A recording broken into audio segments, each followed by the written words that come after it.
राहुल गांधी जी जो हैं हमेशा ही भारत के अगेंस्ट, और चाहे वो इकोनॉमी हो, चाहे वो हमारे डिफेंस फोर्सेस हो, वो हमेशा जो है वो एंटी इंडिया उनकी सोच है और भारत के अगेंस्ट हमेशा बोलते हैं। तो आने वाले समय में भी हैं और लोगों को भी ध्यान रखना चाहिए कि वो भारत की अस्मिता को, अखंडता को और सबसे ज्यादा तो उनके मनोबल को किसी तरह की ठेस न पहुंचाए। तो राहुल गांधी जी जो हैं हमेशा ही भारत के अगेंस्ट, और चाहे वो इकोनॉमी हो, चाहे वो हमारे डिफेंस फोर्सेस हो, चाहे वो हमारी किसी कोई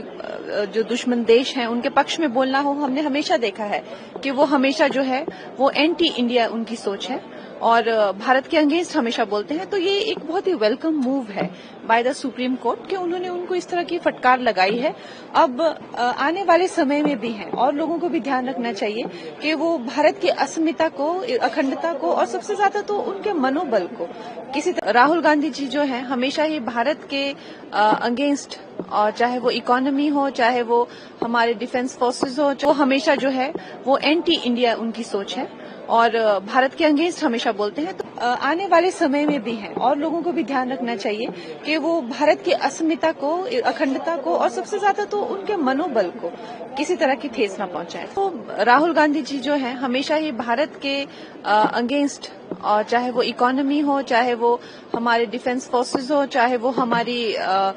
किसी कोई